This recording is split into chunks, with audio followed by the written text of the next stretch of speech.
Assalamu alaikum. Welcome all the viewers to another exciting session of Agile Nights. And today we have a very popular guest of the software industry. We have Asadullah Chaudhary with us. And today we are going to talk about Agile in design thinking. और design thinking के ऊपर हम इसलिए बात कर रहे हैं क्योंकि no matter you are a software developer, you are a product manager, or you are a scrum master, you are a tester, you are a UI UX designer, or you are someone setting um, right at the top, managing all of them. So if your organization is innovating something, you're coming up with something new, you have to go through a problem solving process, and that involves design thinking. Whether you do it deliberately, um, in a focused way, or in a formal way, or you do it informally. So it is highly related to the agile concept that we have been working on for years. So we have invited Asadullah Chaudhary to talk about it. Welcome, Asad, to the show. Assalamualaikum Umair, क्या हाल आपके खैरियत से हैं? Thank you for calling me here. So the benefit of having a guest like you is we don't have to spend any time in introduction, and we can directly jump onto the topic, because you are so well known in the industry that if anyone has to get your introduction, he has to check his networking in the industry. So okay, I think my audio is clear to you. Is my audio clear to you, Asad? Okay, you cannot hear me, I think. Can we check Asad's audio? Right now, I think there is some issue with the audio. And if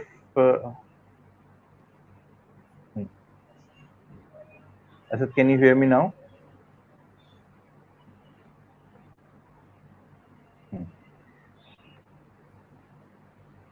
Okay, let me rejoin in a few seconds so that we can fix this audio problem.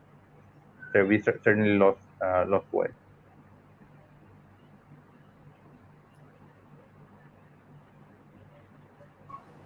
अस्सलाम वालेकुम असद, मेरी आवाज़ आ रही है आपको?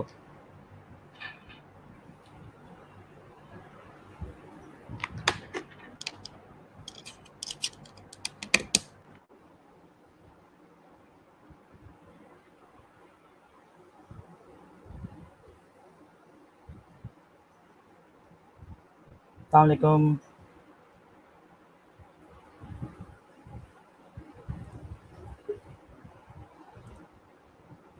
Okay, we're back. Asad, can you hear me now? Asad, आपका mic connected नहीं है।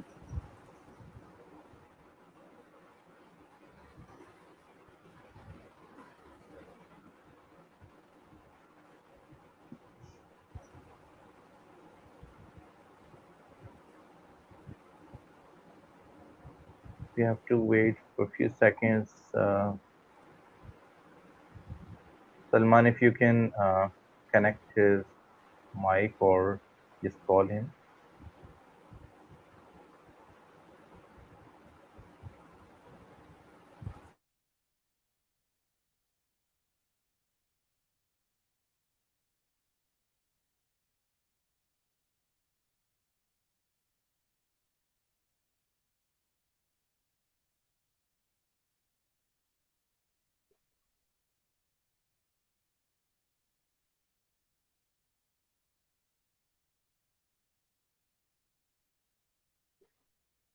So Asad is rejoining us in a few seconds. If there's some problem with his mic, so we are going to wait. So this is part and parcel of the online sessions. Sometimes these things happen, and we have to live up with that.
So yeah, I just had a conversation with Asad on his mobile, and he's connecting with his another device. So we'll take just a couple of minutes to rejoin, and we then we can start again. So sorry for the inconvenience, but these are the technical issues. Although we did have a test few minutes ago and it was working all fine, but these are some unexpected situations that you have to deal with in online sessions.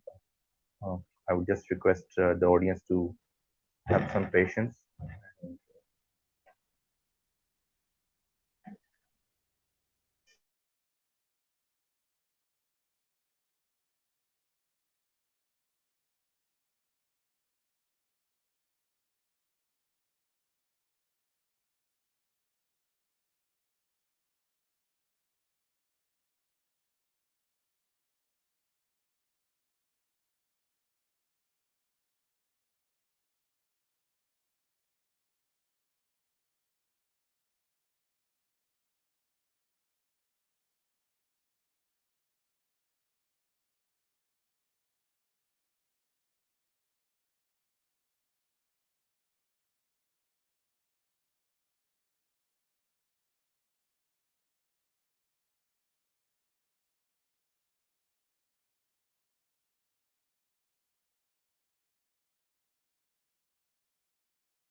So we are still waiting for Asad. If you are watching it live, then you just have to be patient. And if you have something important, you can get it done in these next couple of minutes. And if you're watching a recorded show, you can just skip first 10 minutes, and then we'll try to cover that up.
So yeah, AUC is back with us.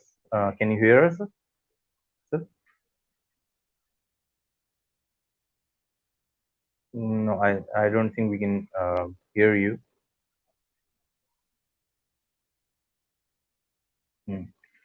हमें आपकी आवाज नहीं आ रही. I think you can hear me.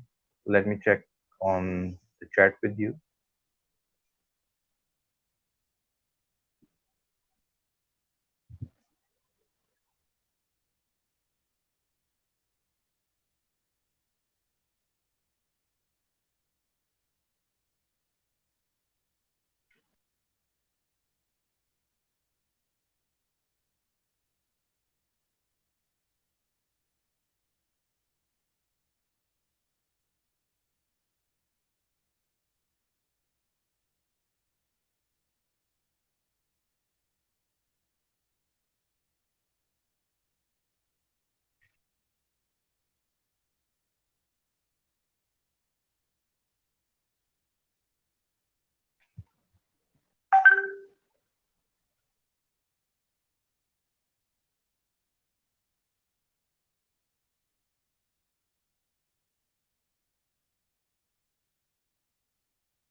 Salman is, I think, backstage with us. If Asad's audio is clear on the broadcast, then we can proceed. But I don't think it's audible in the broadcast either. So,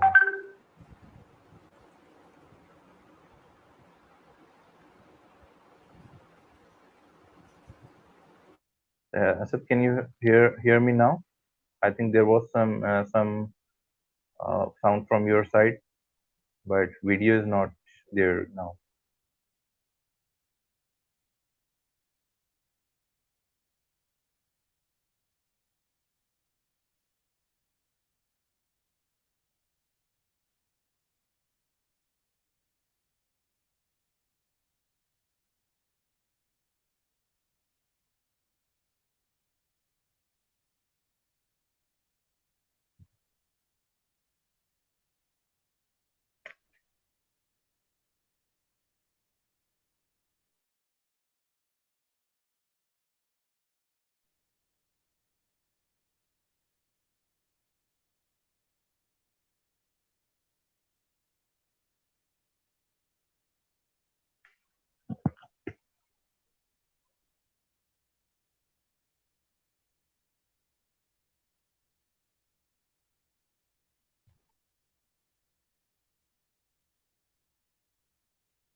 So I think let me go offline for a couple of minutes and get connected with Asad and Salman to either get it fixed or take some decision on the schedule of this event, and we'll update you in a couple of minutes. So I'm signing off for just a couple of minutes, and I'll be back with announcement of either we are continuing with the event for now or we are postponing it for some other time. Thank you. आवाज आ रही है आपको मेरी अब?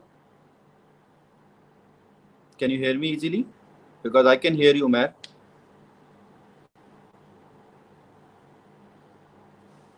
Hello,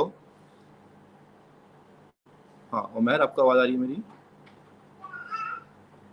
बस ठीक है, मैंने असल में लैपटॉप भी चेक कर देख लिया, मोबाइल भी, तीसरी चीज़ चेक की है, तो बता तो सही चल रही है ना? आवाज़ आ रही है आपको मेरी क्लियरली?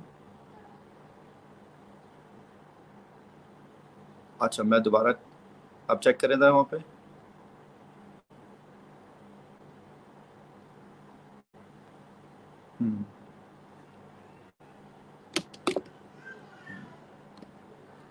ठीक है, आप देख लें, मैं तो अभी उसी पे हूँ, स्ट्रीम यार्ड पर ही हूँ, और मुझे आपकी आवाज़ आई थी। चेक, हाँ चेक कर लें, देख लें। Thank you.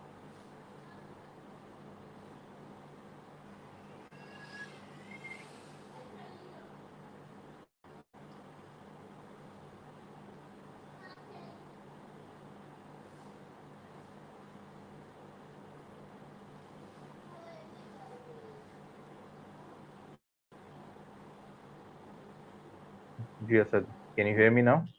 या आपको, आई कैन हियर यू। आपको मेरी आवाज़ आ रही है? जी बिल्कुल आवाज़ आ रही है। So our audio problems have been fixed now, and we apologize to the viewers for inconvenience. I think they had to wait for 10-15 minutes due to the technical problems, but that is part of the online sessions. Sometimes it happens. These are not in our control. Acha, Asad, without wasting any further time, let's come to directly to the topic. इसमें अभी होता ही है. Asad, are you with us? Yes, I'm with you. Okay. I can hear you. Okay. So I'll want Asad to be in the picture also while I'm doing this conversation. Okay. So होता यह है कि जब हम इजाइल की या design thinking की बात करते हैं, तो these are very simple concepts.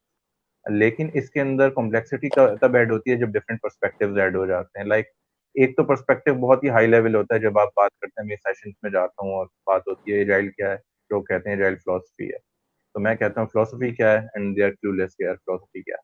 तो बस उनकी अंडरस्टैंडिंग वहीं तक होती है agile philosophy, and they don't know कि फिलोसफी क्या है। और दूसरी एक एक्सट्रीम वो है पर्सपेक्टिव की, जहाँ पर उसको प्रैक्टिसेस में और उसके जो रिचुअल्स होते हैं उसके अंदर इतना ज्यादा फंसा दिया जाता है लोगों को कि वो इतना बहुत कॉम्प्लिकेटेड एक चीज बन जाती है। तो उसके जो वैल्यूज होती हैं और उसके जो प्रिंसिपल्स होते हैं वो पीछे रह जाते हैं, और फिर ये सारी चीजें सामने आ जाती हैं। तो डिजाइन थिंकिंग में भी इसी तरह की चीज है कि अगर आप जस्ट अब आप गूगल करें तो आपको इतने ज्यादा पर्सपेक्टिव्स मिलते हैं और इतनी ज्यादा कॉम्प्लेक्स चीजें मिलती हैं कि आप, और सबसे बड़ा प्रॉब्लम उसके अंदर ये होता है कि अगर आप यूट्यूब पे भी जाके अगर आप डिजाइन थिंकिंग लिखें तो आईबीएम डिजाइन थिंकिंग के आपके पास रिजल्ट आना शुरू हो जाएंगे। जिन लोगों ने आप एसईओ के ऊपर ज्यादा काम किया हुआ है, how they want to market it, तो बहुत सारे पर्सपेक्टिव्स जमा हो गए। अब we want to know about AUC perspective of design thinking, because your perspective carries a weight क्योंकि it is backed by an enormous amount of experience, knowledge, and the hands-on exposure of design thinking, because you've been working with different professionals in the industry in different companies. So what is AUC perspective of design thinking? देखिए, अगर मैं इनको बहुत ही simply explain करूं तो मैं ये कहूँगा कि in a very plain term design thinking क्या है कि वो आपको एक स्ट्रक्चर्ड जो है वो इनोवेशन का प्रोसेस दे रहा है, दैट्स इट। जनरली जब भी हम कभी मूवीज़ में या किसी से बात करते हैं और इनोवेशन के या इनोवेटिव लोगों के बारे में सोचते हैं, हम समझते हैं कि उनके बाल बिखरे हुए होंगे, टॉर्न जीन्स पहनी होंगी और अजीब सा हुलिया होगा और वो बड़े इनोवेटिव हैं, क्रिएटिव हैं। या क्रिएटिव लोग जो हैं वो कोई प्रोसेस फॉलो नहीं करते, जस्ट थिंक समथिंग लाइक चीज़ उतर रही है उनके दिमाग में। तो जो डिज़ाइन थिंकिंग है उसने उस मिथ को चेंज किया है और डिज़ाइन थिंकिंग कह रही है कि जिस तरह से हर काम करने का एक प्रोसेस है कि अगर आप उस काम को उस प्रोसेस के ज़रिए करेंगे तो उसका रिजल्ट आएगा, इसी तरह डिज़ाइन थिंकिंग ने आपके इनोवेशन को करने को या किसी भी प्रॉब्लम को सॉल्व करने का जो क्रिएटिव तरीका है उसका स्टेप बाय स्टेप आप कह लें एक प्रोसेस प्रोवाइड कर दिया है। तो मैं अगर इसको इन अ सेंटेंस कहूँ तो मैं कहूँगा जी डिज़ाइन थिंकिंग क्या है, it's a structured way of doing innovation, it's a very plane thing, number one. Number two, दूसरा एक बड़ा जो कॉमन पर्सपेक्टिव है वो ये है कि हम जब भी डिज़ाइन थिंकिंग की बात करते हैं तो हम कहते हैं कि डिज़ाइनर माइंडसेट लेकर आएँ। तो ये बड़ा कॉन्सेप्ट है जो आपको समझना है कि what is designer mindset when you talk about the design thinking. Designer mindset का कंपैरिजन किससे करना है? पहले तो ये बात हो रही ना कि ये डिज़ाइनर माइंडसेट लेकर आएँ, ठीक है मैं डिज़ाइनर माइंडसेट लेकर आऊँगा। तो पहले तो ये बताया ना कि मेरा माइंडसेट करंटली क्या है? तो अगर मैं डिज़ाइनर नहीं हूँ और अगर मैं डिज़ाइनर की तरह नहीं सोच रहा, तो फिर मैं किस तरह सोच रहा हूँ? या अगर मैं इनोवेटिव नहीं हूँ और जो लोग इनोवेटिव हैं वो नए-नए आइडियाज़ लेकर आ रहे हैं या प्रॉब्लम्स को सॉल्व कर रहे हैं, तो वो अगर डिज़ाइनर माइंडसेट यूज़ कर रहे हैं, तो दूसरे ऐसा क्या यूज़ कर रहे हैं जो प्रॉब्लम को सॉल्व नहीं कर रहा? तो उसे हम कहते हैं इंजीनियरिंग माइंडसेट। तो ये क्लैश है डिज़ाइनर माइंडसेट का और इंजीनियरिंग माइंडसेट का। तो ये बड़ा इंपॉर्टेंट पर्सपेक्टिव है। तो मैं समझता हूँ कि जो डिज़ाइन थिंकिंग है एयूसी पर्सपेक्टिव से, कि एक इंजीनियर भी, एक नॉर्मल पर्सन भी अगर वो डिज़ाइन थिंकिंग के प्रोसेस को फॉलो करेगा तो वो किसी भी प्रॉब्लम को सॉल्व कर सकता है। और जब हम बात करते हैं किसी भी प्रॉब्लम को सॉल्व कर सकता है या वो डिज़ाइनर पर्सपेक्टिव से सोच सकता है, तो यहाँ जो एंकरिंग कॉन्सेप्ट है वो ये है कि जब हम कभी कोई चीज़ प्रोडक्ट या कोई चीज़ डेवलप करते हैं तो हम प्रोडक्ट के फीचर्स की बात करते हैं, फंक्शनैलिटीज़ की बात करते हैं, वो कैसा नज़र आएगा, उसके अंदर क्या एप्लीकेशन के अंदर क्या मॉड्यूल्स होंगे, चीज़ें होंगी। लेकिन हम ये नहीं समझते कि जो इसको यूज़ करेगा उसका पर्सपेक्टिव क्या है। इसी को हम कहते हैं engineering mindset versus designer mindset.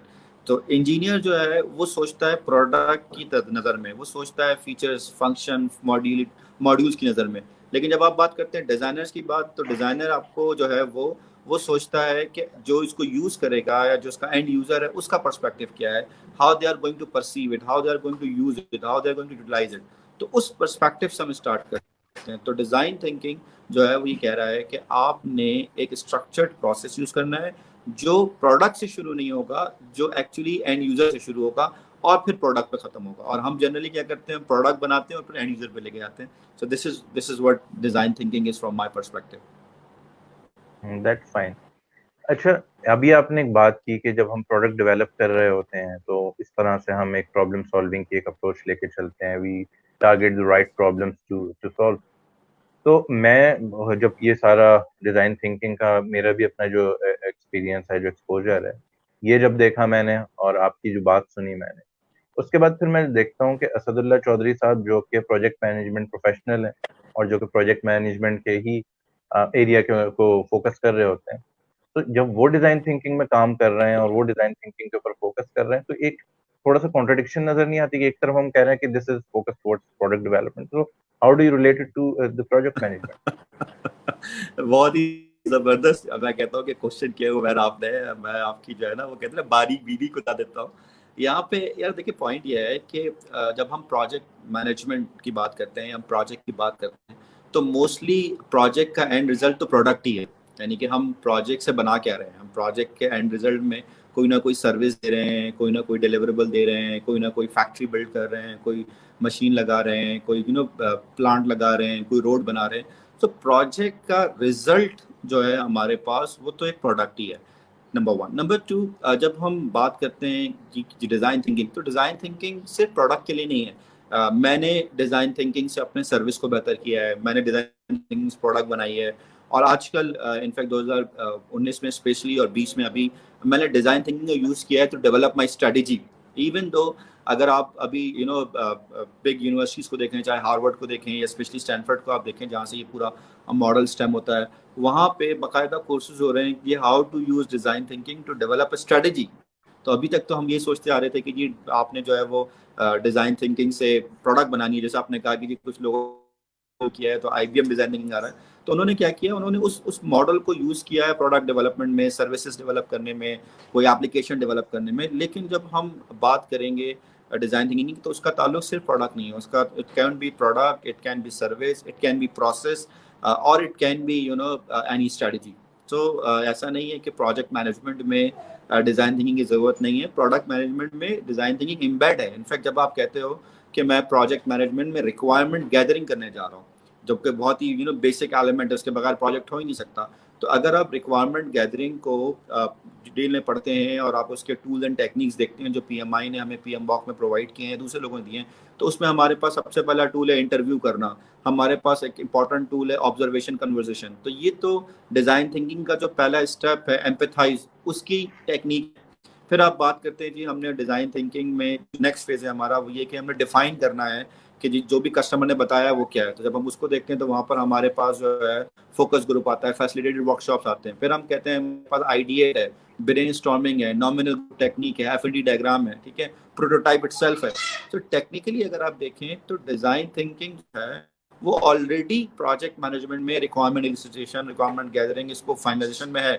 बस वो स्कैटर्ड है, वो उस तरह से डिफाइन नहीं हुआ, वो टूल एंड टेक्निक की नज़र से देखा जा रहा है। इसीलिए मैंने आपसे कहा कि डिज़ाइन थिंकिंग क्या है, it's a structured way of doing things. अब वो स्ट्रक्चर्ड वे आप प्रोजेक्ट के यूज़ कर लें, आप प्रोग्राम के लिए यूज़ कर लें, आप प्रोडक्ट के लिए यूज़ कर लें, आप सर्विस के लिए यूज़ कर लें, आप स्ट्रेटजी के लिए यूज़ कर लें, you can use for anything.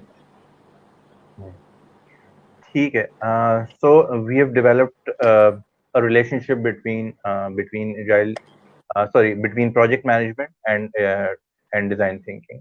तो अगर हम इसको थोड़ा सा और नैरो डाउन करें, तो जैसे अब तो पीएमपी ने भी पीएम बॉक के अंदर एजाइल प्रोजेक्ट मैनेजमेंट और ट्रेडिशनल प्रोजेक्ट मैनेजमेंट को एक सेग्रीगेट कर दिया। तो एजाइल प्रोजेक्ट मैनेजमेंट से के पर्सपेक्टिव से अगर स्पेसिफिकली अगर हम देखें तो what is the relationship between agile project management and design?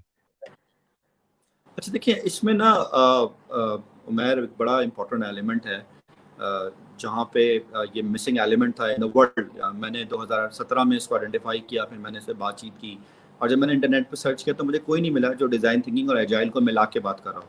हमारे पास दो सेपरेट डोमेन्स थी। इनफैक्ट मेरे पास एक एप्पल की ईमेल गुजरी ऑनलाइन फोरम पे थी कि जी ये दोनों क्या कोएग्जिस्ट कर सकते हैं। तो मैंने कहा अच्छा यार, यानी कि जो मैं सोच रहा हूँ अभी वो भी ये सोच रहे हैं कि किस तरह से कोएग्जिस्ट करना है। तो जब मैं इसकी डीप डाउन गया तो देखिए हमारे यहाँ प्रॉब्लम ये है कि मेथोडोलॉजी या कोई फ्रेमवर्क लेकर आते हैं तो हम उसकी एंड रिजल्ट को बात नहीं कर रहे होते, हम उसके टूल टेक्निक की बात करते हैं। जैसे आपने शुरू में कहा कि जी एजाइल, लोगों से पूछें तो सब बता देंगे जी एजाइल के मैनिफेस्टो क्या है, सबको रटा हुआ है, या एजाइल में क्या टूल होता है या स्प्रिंट क्या होता है, लेकिन उस वो कुछ आ ही नहीं रहा। पहली बात तो ये कि अगर आप एजाइल को समझें या एजाइल को देखें, तो उससे पहले, यानी कि मैं डिज़ाइन थिंकिंग या एजाइल की बात करने से पहले मैं दो वर्ड्स हैं जिसमें बहुत झगड़ा है वो बात करना चाहूँगा। एक है आउटपुट और एक है आउटकम। आप यकीन करें, मैंने अगर 5,000 लोगों से बात की तो 5,000 में से कोई भी मुझे, नॉट अ सिंगल वन, मुझे इसको क्लियरली डिफरेंशिएट कर पाया।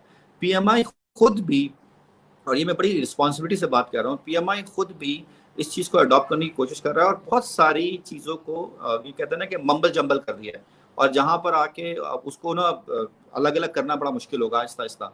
देखिए आउटपुट क्या है? आउटपुट ये है कि आपने मुझसे कहा कि असद आप हमें एक होटल बना दें, मैंने आपको होटल बना के दे दिया। अगर हम प्योर टेक्नोलॉजी में देखें, और डजंट मैटर कि वो हम एजाइल से कर रहे हैं या नॉन एजाइल से कर रहे हैं, लेट्स सपोज अगर हम एजाइल की बात कर लेते हैं और हम सीआरएम की बात कर लेते हैं, तो आपने मुझसे कहा असद आप मुझे एक सीआरएम सिस्टम इम्प्लीमेंट कर दें। अब मैंने, चाहे मैं उसको ट्रेडिशनल या पीएमआई की प्रोजेक्ट मैनेजमेंट से अप्लाई करूं या एजाइल से अप्लाई करूं, मैंने आपको एक सीआरएम का सिस्टम बना के दे दिया। लेकिन आपको सीआरएम का सिस्टम नहीं चाहिए, आपको तो इंक्रीज इन सेल्स चाहिए, जिसका व्हीकल जो है वो सीआरएम है। सीआरएम आपका सॉल्यूशन नहीं है, या सीआरएम आपकी नहीं है। सीआरएम तो वो व्हीकल है जो आपको सेल्स इंक्रीज करके देगा। अच्छा, अब बेसिकली अगर हम यहाँ देखें तो इम्प्लीमेंटेशन या deployment of a CRM is an output जो हमने आपको दे दिया, एक कंपनी ने आपको इम्प्लीमेंट कर दिया, लेकिन उस आउटपुट को आपकी टीम यूज करते हुए अपनी इंक्रीज इन सेल करेगी, 30% increase in sale, 40% increase in sale, तो हम कहेंगे जनाब ये है आउटकम। अब प्रोजेक्ट मैनेजर बेचारा जो है वो तो वहां रह जाता है जहां पर उसने सीआरएम इम्प्लीमेंट करना है। जब वो सीआरएम इम्प्लीमेंट करके दे देगा, उसके बाद टीम आएगी, वो उसको यूज करेगी और उससे अपना रिजल्ट लेगी। एजाइल यहाँ पे जो बहुत बड़ा रोल प्ले करती है, या जो एजाइल का बहुत बड़ा पैरामीटर है, वो ये है, एजाइल ये कहती है कि आप पूरा सीआरएम लेने के बजाय हमसे वो मॉड्यूल्स ले लें जो आप फौरन चलाना शुरू कर दें, और आप देखेंगे क्या वो मॉड्यूल, वो फंक्शनैलिटीज जो आपकी स्पेसिफिक नीड्स हैं उनको पूरा कर रही है नहीं कर रही। अगर वो पूरा कर रही है तो ठीक है, आपको और चाहिए फीचर्स ले लें, नहीं तो ना लें। हम पूरा बनाने के चक्कर में पूरा फ्लॉप करते हैं। 6 महीने का प्रोजेक्ट होता है, हम 4 महीने में प्रोजेक्ट इंप्लीमेंट करते हैं और 12 महीने हम टेस्टिंग करते हैं। समझ रहे हैं? सो द पॉइंट ये कि यहाँ पे एजाइल आया। तो एजाइल क्यों आया? एजाइल ये आया कि जो फीचर्स या जो फंक्शनैलिटीज आपके लिए रेडी टू यूज हैं, या जिनको आप टेस्ट कर सकते हैं विद द मार्केट, आप हमसे वो पहली आइटरेशन में बनवा लें और करते रहें। तो अब अगर हम एजाइल को देखें तो एजाइल को जो पढ़ाया जा रहा है, अनफॉर्चुनेटली जो जिसका मिसकॉन्सेप्शन है, हमने वो थ्योरी तो पढ़ ली, एजाइल चेंज ओरिएंटेड है, एजाइल में शॉर्ट स्प्रिंट्स होती हैं, लेकिन किस लिए होती हैं? उसका इवेंचुअली फायदा क्या होगा? उसका फायदा ये होगा कि जो भी प्रोडक्ट या फीचर आप बना लोगे, वो प्रोडक्ट और फीचर टेक्निकली मार्केट चला के देख लेंगे या उसका आउटकम निकाल के देख लेंगे। एक मॉडल ये भी है, हालांकि एजाइल करने के 3-4 तरीके हैं, बट एक जो की रीजन है वो ये है कि जी आपने 3-4 फीचर्स बनाए, आपने उसको चला के देख लिया, आपने कहा ठीक है ये मेरी सेल्स बढ़ गई, अब मुझे बाकी सिस्टम की जरूरत नहीं है। अच्छा, लोगों को ये बात समझ नहीं आती, लोग आज भी ट्रेडिशनल माइंडसेट से एजाइल चला रहे होते हैं, ठीक है ना। तो अब यहाँ पर अगर हम देखें तो डिजाइन थिंकिंग तो बहुत ब्लेंड है।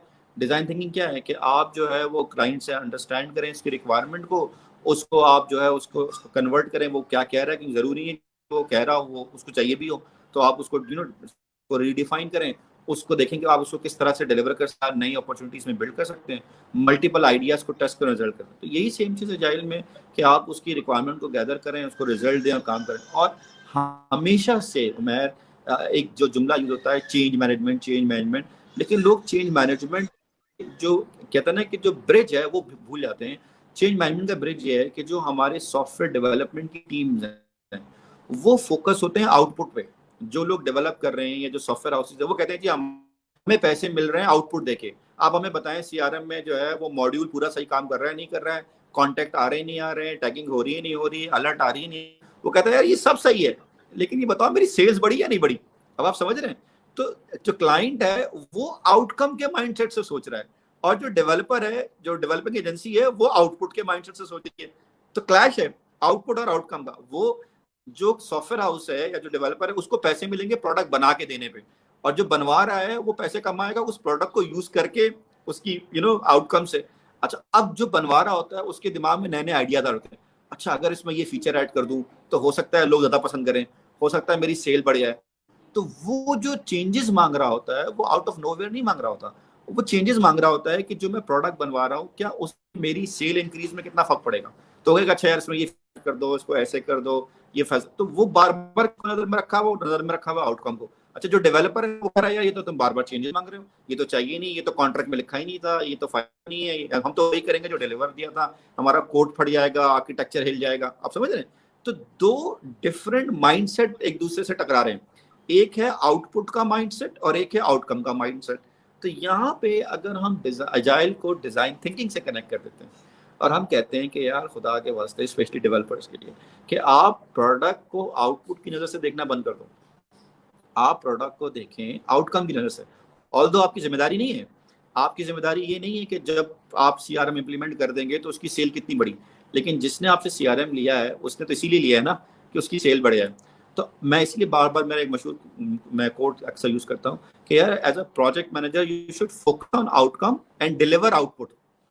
ठीक है ना? अच्छा, अब पीएमआई इस वक्त अगर आप देखें जो पीएमबॉक में बात हो रही है आज के दौर में या और भी, वो यही हो रही है कि जी प्रोजेक्ट मैनेजर को किसी तरह से आउटकम तक ले जाएं और प्रोजेक्ट मैनेजर की रिस्पॉन्सिबिलिटी रखें। लेकिन मजे बात यह कि यहाँ बेचारे प्रोजेक्ट मैनेजर को आउटपुट डिलीवर करने की अथॉरिटी नहीं होती, पूरी टीम उसके पास नहीं होती, और फिर जो क्लाइंट है वो तो कहता है जी प्रोजेक्ट डिलीवर करो, अल्लाह हाफिज। अब ये जो मसला है ना, ये हमेशा झगड़ा रहेगा। इसी तरह एक बड़ा इंटरेस्टिंग स्टोरी है, मैं एक बैंक के लिए कुछ कंसल्टिंग कर रहा था, तो उन्होंने कहा कि जी हमने अपनी ना डिजिटल ट्रांसफॉर्मेशन कर रहे हैं, तो वो भी एक अजीब बात है, बट खैर डिजिटल ट्रांसफॉर्मेशन कर रहे हैं और हमने एक मोबाइल ऐप बना ली है। अच्छा, अब वो मोबाइल ऐप बन गई, उसकी बड़ी तारीफें हो रही है, ये हो रही है। मैं अच्छा एक बताएं, आपने मोबाइल ऐप क्यों बनवाई थी?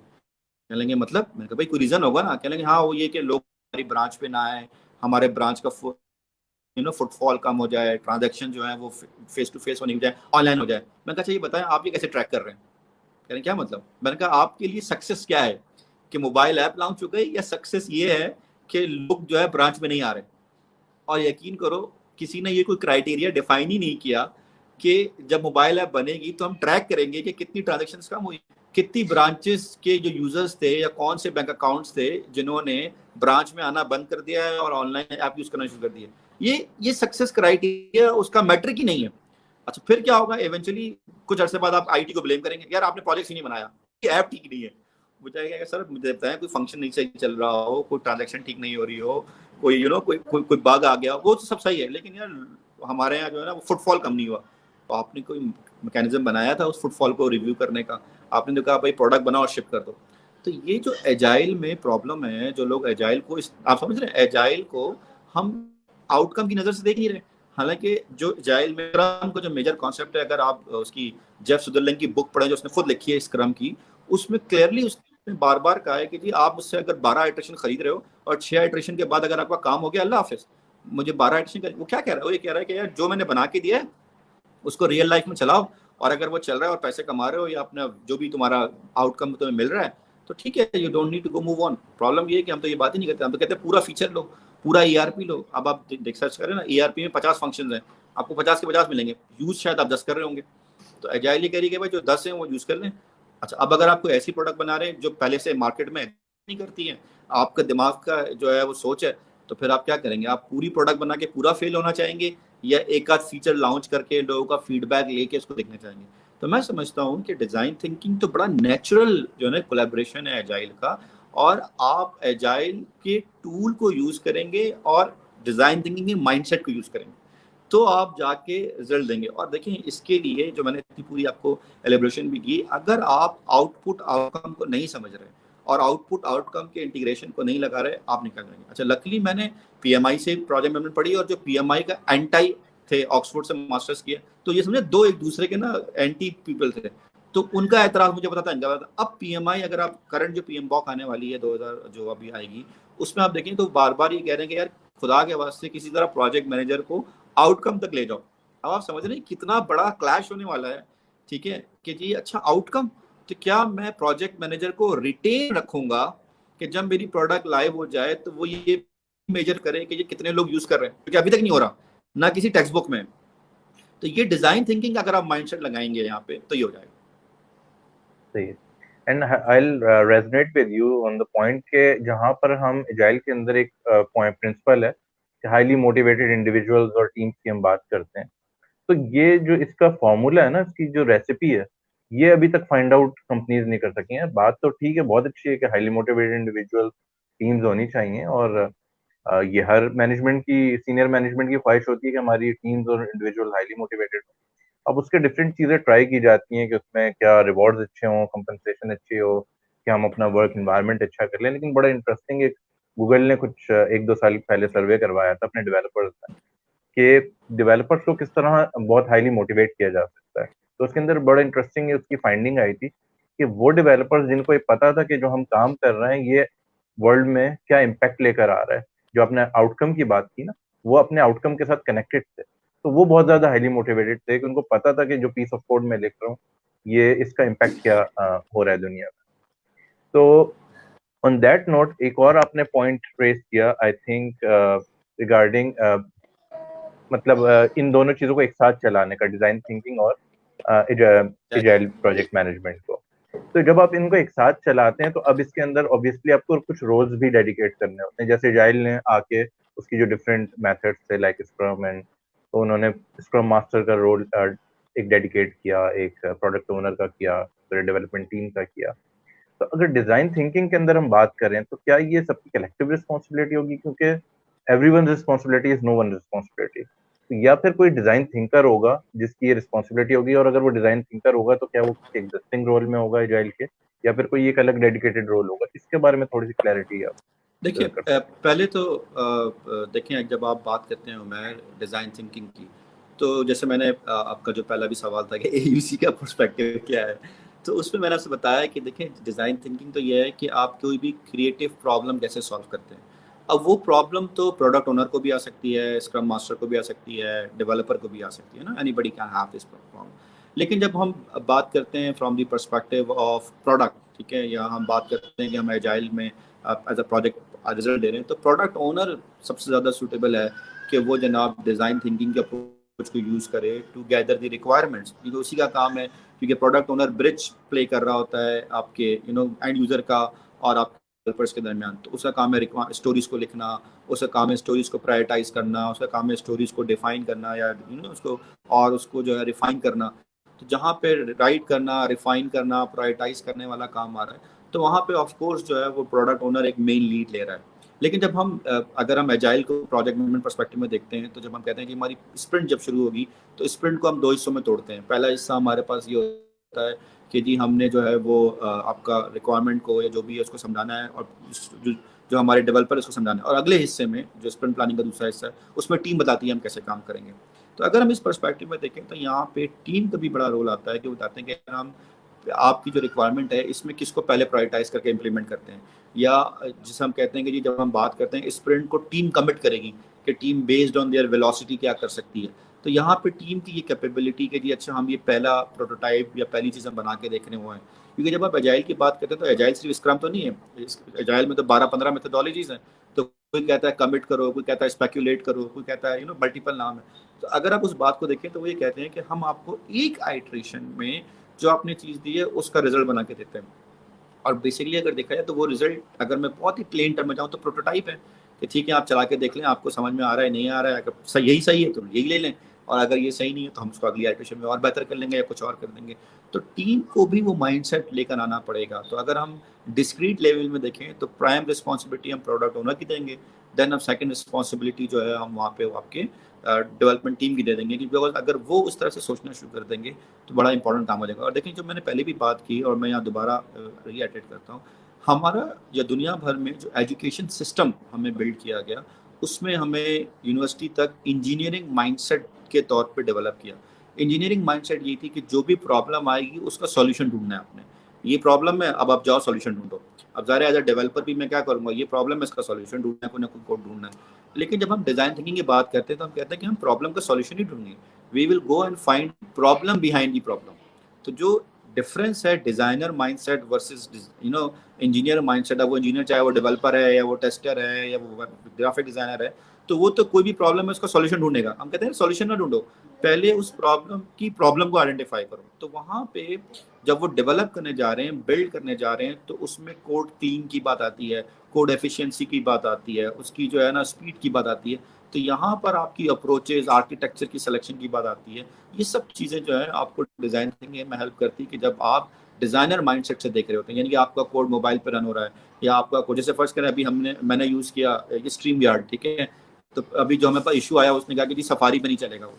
ठीक है, अब वो सफारी पे नहीं चला, फिर मैंने क्रोम पे लेके गया, फिर दूसरा लैपटॉप लगाया, फिर तीसरा मोबाइल आया। तो इसका मतलब ये है कि they did not tested their application on to multiple platform, ठीक है ना। तो अब वो समझ रहे हैं कि शायद सारे यूजर जो है वो माइक्रोसॉफ्ट विंडोज यूज कर रहे होंगे, या एप्पल होगा तो उसमें बाय डिफॉल्ट। अब सारा गेम क्या है, सारा जो झगड़ा है वो है अजम्पशंस का, कि जी आपने अज्यूम कर लिया कि ये ऐसे होगा। अच्छा, अगर आपकी अजम्पशन सही नहीं हुई तो वो सारा का सारा काम खत्म हो जाएगा। तो कहते हैं अपनी अजम्पशन को टेस्ट कर लो। अब वो अजम्पशन प्रोडक्ट ओनर की भी है, वो अजम्पशन डेवलपर की भी है, उसका काम कर रहा है। स्क्रम मास्टर मोस्टली आप देखें यहाँ पे उसका रोल है कि प्रोसेस को फॉलो करना, चीज़ें करना। तो उसके लिए ऑफ कोर्स दायर है, वो भी अपने एरिया में देख सकता है कि किस तरह से टीम के फड्डे निपटा सके या किसी तरह से इम्पैडिमेंट्स को वो रिजॉल्व करे। लेकिन मेनली अगर मैं कहूँगा तो prime responsibility will rest towards product owner and development team. सही। अच्छा, इसके अंदर हमने बहुत सारे रोल्स की बात की, product owner, development team, scrum master, और इवन हमने इससे पहले जो हमने डिसीजन मेकिंग की बात की उसके अंदर सीनियर मैनेजमेंट भी आ जाती है, फिर हमने कस्टमर की भी बात की।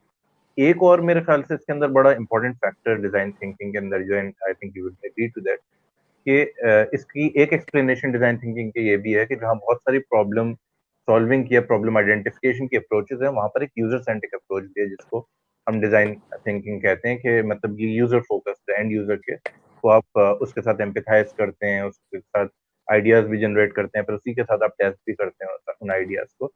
तो इसमें इस पूरे सारे गेम के अंदर एंड यूजर का क्या रोल है फिर डिजाइन थिंकिंग में, वो थोड़ा सा एक्सप्लेन देखिए करें आप। हाँ देखिए, एंड यूजर, अगर आप मैं एजाइल में और डीप जाऊँ और आप अगर फर्स्ट करें एक्सट्रीम प्रोग्रामिंग यूज़ कर रहे हैं, तो आपके पास प्रोडक्ट ओनर का तो कोई रोल ही नहीं है वहाँ पे। तो आपकी स्टोरीज लिखना या साथ टीम के साथ बैठना वो आपका एंड यूज़र है। तो फिर वहाँ पे वो एंड यूज़र वो डिज़ाइनर वाला रोल अपना प्ले कर रहा होगा। दूसरी बात ये कि जब हम बात करते हैं एंड यूज़र की, फर्स्ट करो अगर वो एक्सपी ना भी हो, वो स्क्रम हो या डीएसडीएम हो या और भी बहुत सारी जो आपके एजाइल की मेथोडोलॉजीज हैं, तो वहाँ पे इवेंचुअली प्रोडक्ट तो आप यूज़र के लिए ही बना रहे हैं। तो आप यूज़र को कैसे जो है एंगेज रखते हैं और यूज़र को कैसे उसको समझाते हैं कि भाई जो आपको नीड चाहिए उसका रिजल्ट ये है। क्योंकि बहुत सी दफ़ा यूज़र जो मांग रहा होता है उसको वो चाहिए ही नहीं होता, या उसकी जो अंडरस्टैंडिंग होती है प्रोडक्ट की वो होती नहीं है। और end में वो कहता है जी आपने बनाया तो वही है जो मैंने कहा था, लेकिन मज़ा नहीं आ रहा, या आप इसमें फला एक दो चीज़ें चेंज कर दें, या डज नॉट सूट मी। तो यहाँ पे यूज़र को अंडरस्टैंड करना और यूज़र को उस प्रोसेस से लेके जाना कि देखिए जी मार्केट इस तरह से यूज़ होगी, या आपके जो अगर कुछ सेकेंडरी सब यूज़र्स हैं तो वो आपके लिए एक बड़ा एलिमेंट होता है। इसीलिए मैं यहाँ पे आपकी बात से एक बड़ा कोट याद आ गया मुझे हेनरी फोर्ड का। उसने कहा कि अगर मैं अपने यूज़र से पूछता कि आपको क्या चाहिए, तो वो कहते हैं कि हमें एक फास्टर घोड़ा दे दो, but I give them a car. तो इट्स नॉट नेसेसरी कि जब आप एम्पैथाइज कर रहे हैं या अंडरस्टैंड कर रहे हैं तो जो उसको चाहिए जब वो जो मांग रहा है आप वही देंगे। You need to understand and go deep down कि जनाब जो उसकी नीड है या जो उसकी एक्सपेक्टेशन है वो कैसे फुलफिल हो सकती है। तो अगर आपका यूज़र भी खुद इस अप्रोच के साथ आता है और वो ये समझता है कि हाँ जी मैं भी कुछ टेस्ट कर रहा हूँ, मैं भी कुछ चीज़ें देख रहा हूँ, तो आपके लिए प्रोजेक्ट को करना या प्रोजेक्ट को जो है ना वो उसकी एंड रिजल्ट को एक्सेप्ट कराने में आसानी रहती है। ठीक है, बाद दफ़ा कुछ यूज़र ऐसे, जैसे एक याद है मुझे, एक यूज़र था, वहाँ बात हो रही थी, हम ईआरपी इंप्लीमेंट कर रहे थे, तो उन्होंने कहा मैंने सारे फीचर्स की यूएटी करनी है। तो मैं कहा 2 साल रख लेते हैं मतलब समझ रहे हैं। तो अब उसको ये समझाना कि जी सारे फीचर्स की यूएटी नहीं होती है, फीचर्स की होती है, आप डिफाइन करते हैं। या जब शुरू में होता है तो वो कहते हैं जी आप बताएं, आप बहुत चीज़ें आपने इतनी जगह ईआरपी इंप्लीमेंट किया तो पता होगा।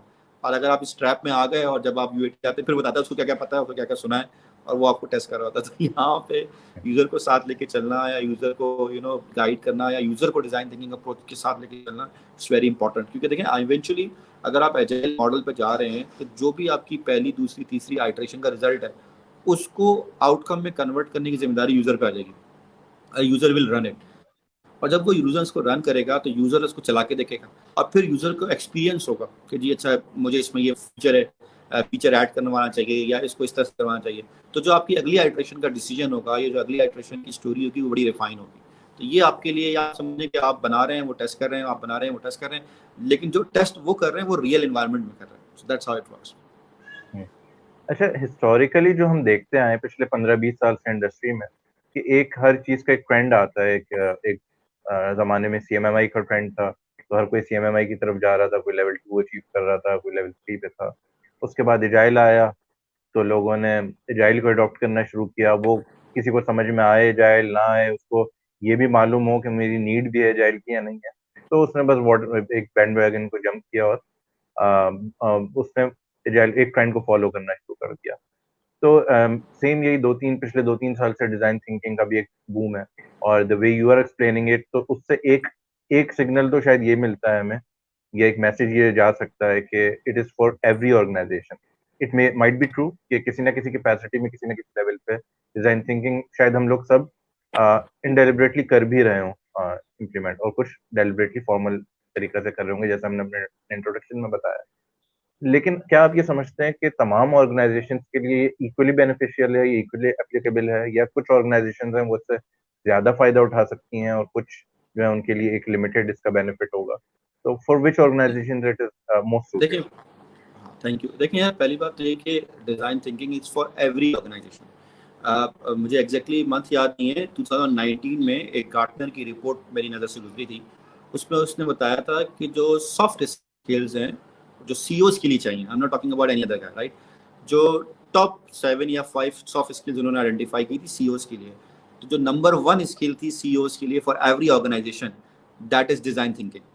तो that shows the value of design thinking in cross industry environment. एक तो पहली बात ये, जैसे मैंने आपसे कहा कि देखिए डिज़ाइन थिंकिंग उमैर आप प्रोडक्ट डेवलपमेंट के लिए कर सकते हैं, आप सर्विस बनाने के लिए कर सकते हैं, आप स्ट्रैटेजी बनाने के लिए कर सकते हैं। तो हर ऑर्गेनाइजेशन समहाउ कहीं ना कहीं ये काम कर रहा होता है। अच्छा, एक चीज़ और, आजकल जैसे डिजिटल ट्रांसफॉर्मेशन की बात हो रही है या ऑर्गेनाइजेशन ट्रांसफॉर्मेशन की बात हो रही है, तो हमारे यहाँ दुनिया भर में जो मेजॉरिटी ऑफ ऑर्गेनाइजेशन है वो ऑपरेशनल ऑर्गेनाइजेशन है, या आप समझ लें प्रोसेस बेस्ड ऑर्गेनाइजेशन है या मैन्युफैक्चरिंग ऑर्गेनाइजेशन है, जिनका काम है डे टू डे ऑपरेशन को रन करना, चाहे वो इलेक्ट्रिसिटी कंपनी हो, यूटिलिटीज़ कंपनी हो, मैन्युफैक्चरिंग कंपनीज हो, हेल्थ केयर हो, बैंक्स हो। तो अगर हम इन इन इन ऑर्गेनाइजेशंस को देखें तो जो डाटा है मेरे पास वो ये कहता है कि ये कंपनियां, इनकी जो कंपनी में बिजनेस होता है, ये जो ऑपरेशन ये रन करते हैं, 70% ये है कि जो भी ऑपरेशन है उसको रन करना है, और 30% इनके प्रोजेक्ट्स हैं। लेकिन जैसे अब हम बात करें, एआई आ रही है, आईओटी आ रहा है, और बहुत सारी नई नई टेक्नोलॉजी आ रही हैं, तो क्या होगा कि ये ट्रेंड शिफ्ट होगा, और अब 70% प्रोजेक्ट्स हो जाएंगे और 30% ऑपरेशन हो जाएंगे, क्योंकि ऑपरेशन को रोबोट्स कर रहे होंगे, एआई कर रहे होगा, ऑटोमेट कर रहा होगा। क्योंकि अभी तक जो इनोवेशन का जो महवर रहा था वो ये था कि हमने इंडिविजुअल को फैसिलिटेट करना है कि वो अपना काम कितनी जल्दी कर ले, तो हम मैनुअल से ऑटोमेटेड पे आए, ऑटोमेटेड से और गए। अब जो सबसे खतरनाक चीज़ हो रही है, जो फोर्थ इंडस्ट्रियल रेवोल्यूशन में, हम उस बंदे को ही निकाल रहे हैं।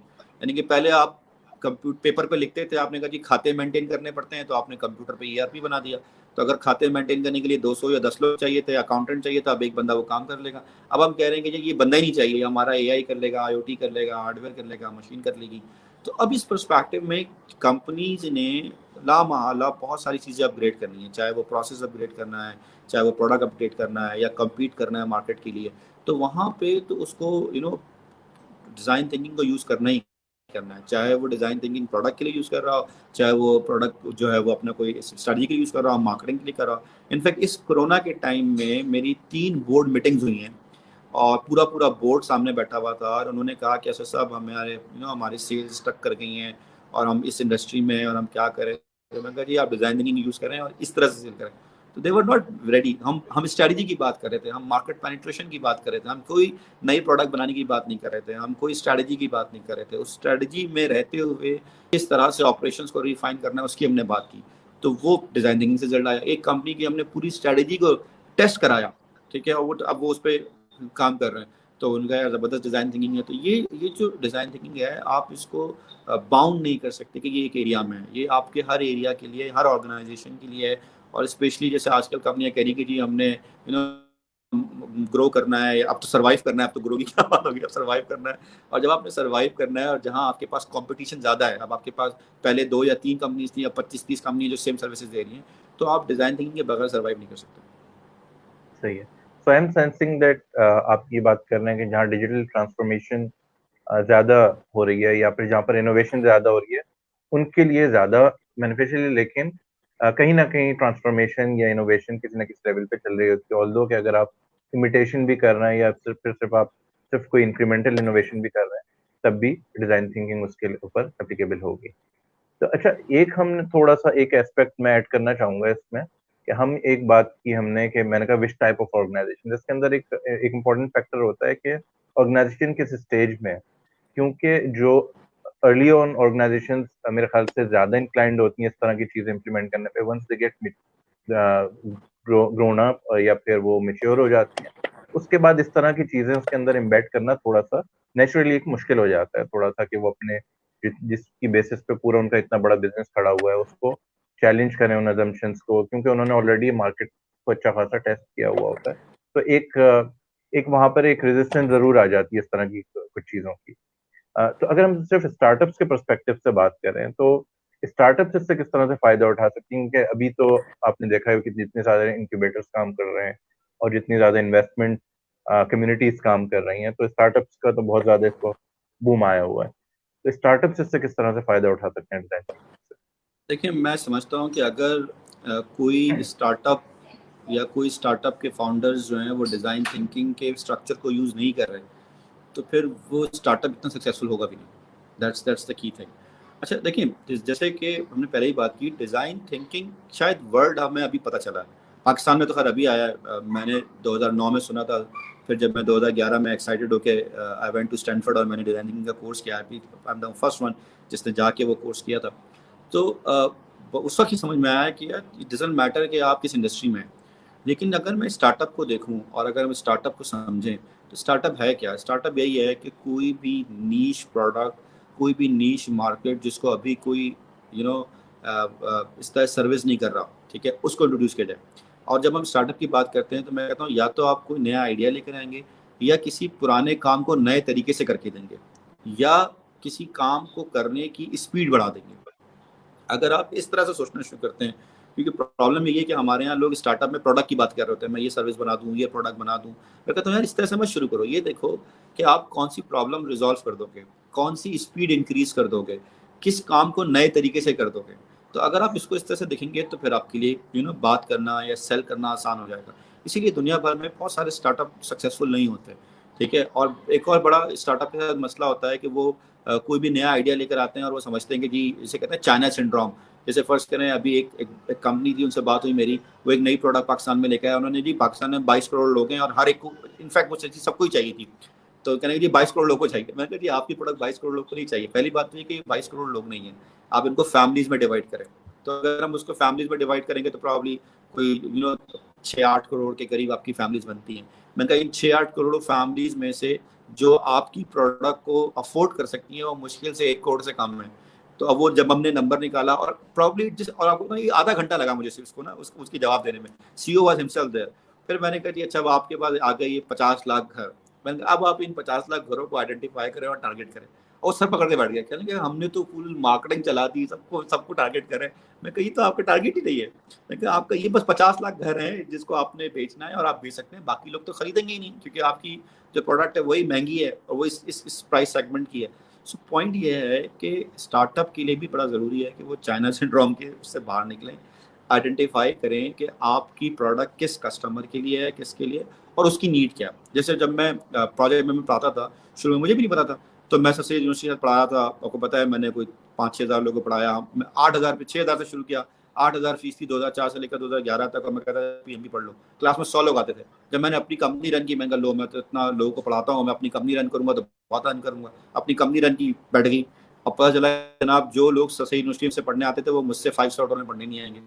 मैंने स्ट्रेटजी पढ़ी, प्रोडक्ट डेवलपमेंट पढ़ी, जूते खाया, सारा लोन लॉस किया, तो समझ में आया कि मेरे कस्टमर वो है ही नहीं जो मुझसे सही यूनिवर्सिटी में पढ़ने आते थे। मेरा डिफरेंट कस्टमर। अब अच्छा उस जमाने में मेरी बड़ा परेशानी थी कि यार मैं तो 6,000 में पढ़ाता था, 8,000 में पढ़ाता था, मैं कैसे 25-30 हज़ार में पढ़ाऊँ। अब मेरे पास पाकिस्तान में कितने लोग पीएमपी पढ़ा रहे हैं, कोई 10,000 में करा रहा है, कोई 15,000 में करा रहा है, कोई 25,000 में करा रहा है, इवन पीएमआई इटसेल्फ करा रहा है, PMI Karachi chapter, law chapter, Islamabad chapter, सारे लोग करा रहे हैं। लेकिन वो सब कह रहे हैं कि हमने इसे कहते हैं स्प्रे एंड प्रे, आपने एक स्प्रे कर दिया, प्रे करना या अल्लाह क्लाइंट आ जाए। मैं ये नहीं करता, मैं देखता हूँ यार कौन ऐसा है जो मेरी प्रोडक्ट को खरीदेगा, उसकी बेसिक नीड्स क्या हैं, और फिर अब मैं सबसे महंगा हूँ। आई चार्ज देम $500, कोई पाकिस्तान में पीएमपी के लिए $500 चार्ज नहीं कर रहा, but I gave them the services that they want and people are getting from me. So point ये है कि अगर स्टार्टअप को कोई प्रोडक्ट डेवलप करनी है, कोई सर्विस डेवलप करनी है, तो उसको तो स्टार्ट ही डिजाइन थिंकिंग माइंडसेट से करना है। मतलब अगर स्टार्टअप जो है वो डिजाइन थिंकिंग माइंडसेट से नहीं कर रहा, तो वो 2-3 साल, 4 साल, 6 साल लगा के सीखेगा कि क्या होगा, और क्या पता 2-3-4 साल तक वो जिंदा रहेगा भी या नहीं रहेगा। इसीलिए स्टार्टअप भाग जाते हैं ना बहुत जल्दी, कि भाई उसका आइट्रेशन ही साल 6 महीने होते हैं, उसके बाद सब कहते हैं जी हमें तो पैसे चाहिए, घर चलाना है, फैमिली चलानी है। तो प्रॉब्लम ये है कि वो स्टार्ट ही नहीं करते कस्टमर से, वो स्टार्ट करते प्रोडक्ट से।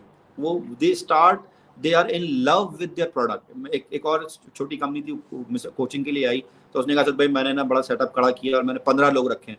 मैं कहता हूँ सेल्स के कितने बंदे करें, वो क्या जरूरत है, हमारी प्रोडक्ट बहुत अच्छी है। तो आप ये सोचे कि 15 डेवलपर रख लिए, एक सेल्स की रिसोर्स नहीं रखी, उन्होंने कहा प्रोडक्ट खुद बिक जाएगी। प्रोडक्ट खुद नहीं बिकती, उसको आपने मैप करना होता है, चीजें करनी होती है, ठीक है ना। तो अब कंपनी है, अब मैं ट्रेनिंग अक्सर लोग कहते हैं सर तो मेरे पास 10 सेल्स के लोग हैं, ठीक है, सो और ट्रेनिंग मैं कराता हूँ, तो इट्स वेरी डिफरेंट माइंडसेट। तो अब और हम रोजाना बैठ के 12-12 घंटे वो लोग ढूंढते हैं, पकड़ते हैं जो हमारे टारगेट कस्टमर्स है। तो स्टार्टअप अगर डिजाइन थिंकिंग माइंडसेट से नहीं चलेंगे या वो उसको नहीं देखेंगे तो दे विल ऑफ कोर्स। देखिए सक्सेस तो किसी को भी मिल सकती है, कोई भी आपके ब्रेक थ्रू हो सकता है, लेकिन जो एक स्ट्रक्चर्ड वे है, एक रास्ता है जो आपको शॉर्टकट देगा, जो आपको जल्दी पहुंचा देगा, एक रास्ता है जो ट्रायल एंड एरर्स के बाद करते हुए आप पहुंचेंगे। That's how it works. अच्छा, हमारे एक दोस्त हैं, उनका भी मैसेज आया। वो कह रहे हैं कि आपने बात की एजाइल प्रोजेक्ट मैनेजमेंट से, आपने इसको रिलेट किया, तो अगर आप एजाइल कराची के प्रेसिडेंट हैं तो आप ट्रेडिशनल प्रोजेक्ट मैनेजमेंट की क्या बात ही नहीं करेंगे। तो मैंने उनको खैर उनको एक जवाब तो ये कि obviously we are looking after this agile agile campaign, तो हमारा फोकस तो एजाइल पे ही है, बट आई वुड लाइक कि अगर आप इसके साथ भी थोड़ा सा रिलेट करें कि जो ट्रेडिशनल प्रोजेक्ट मैनेजमेंट है उसके अंदर क्या रोल प्ले कर सकता है देखिए डिजाइन। मैंने आपके सवाल के जवाब में ये बात ऑलरेडी कही भी थी। और देखिए पीएमआई बहुत सारी चीज़ें अपडेट कर रहा होता है, लेकिन वो ना चूंकि वो अपने नाम को बड़ा रखना चाहता है, तो वो एक्नॉलेज नहीं करता कि ये चीज़ उठाई कहाँ से इसने। आप कुछ ना करें, आप अभी पीएम बॉक की 7th एडिशन उठा लें जो कि ट्रेडिशनल के लिए, और उसमें आप चले जाएं रिक्वायरमेंट गैदरिंग, कलेक्ट रिक्वायरमेंट के प्रोसेस में 5.2, अगर मैं एग्जैक्टली नंबर बताऊं आपको, collect requirement chapter number 5 process number 5.2, और आप इसके टूल्स पढ़ें। उसके टूल हैं interview, focus group, questionnaires and surveys, brainstorming, mind mapping, आपका अलग अलग करे प्रोटोटाइपिंग, ठीक है, nominal group technique, decision making, ये मैंने आपको नाम बताया। अब अगर आप डिजाइन थिंकिंग का प्रोसेस देखें, पहला प्रोसेस है एम्पैथाइज। एम्पैथाइज का मतलब है यूजर से जाके आप अंडरस्टैंड करें। आप कैसे अंडरस्टैंड करेंगे? सबसे इंपॉर्टेंट है ऑब्जर्वेशन, जॉब शेडोइंग जिसे कहते हैं, पीएम बॉक की टर्मिनोलॉजी में आप पढ़ लें, ठीक है। इसी तरह इंटरव्यू, जाके आप उससे इंटरव्यू करेंगे, जॉब शेडोइंग करेंगे, क्वेश्चनाइज एंड सर्वे करेंगे।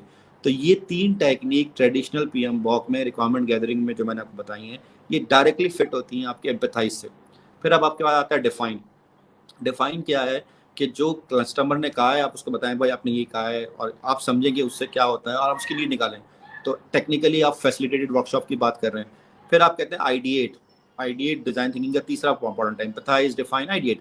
आइडिएट में आप नए नए आइडियाज क्रिएट करते हैं। अब आप अगर आप पीएम बॉक में जाते हैं और कलेक्ट प्रोसेस में ही रहते हैं, तो वहाँ आपको आइडिएट के प्रोसेस जो जो टेक्निक्स मिलती हैं वो मिलती है ब्रेन स्टॉर्मिंग, ठीक है। आपको वहाँ पे मिलता है नॉमिनल ग्रुप टेक्निक, वहाँ आपको मिलता है एफिनिटी टेक्निक। ये तीनों टेक्निक्स, वो डिसीजन मेकिंग टेक्निक, वोटिंग जिसमें शामिल है, ये तीनों चारों techniques exactly tools and techniques हैं डिजाइन थिंकिंग में आइडिएट के।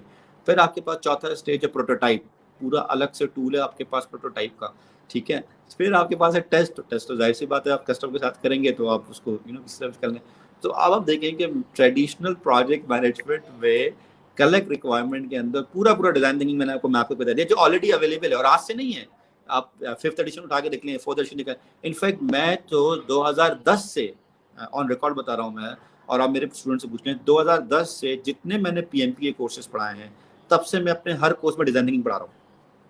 तो मेरे हर कोर्स में जब भी मैं कलेक्ट रिक्वायरमेंट का प्रोसेस पढ़ाता हूँ या रिक्वायरमेंट गैदरिंग का प्रोसेस पढ़ाता हूँ, मैं उस वक्त से डिजाइन थिंकिंग पढ़ाता हूँ। तो ये तो ऑलरेडी है उसमें। राइट।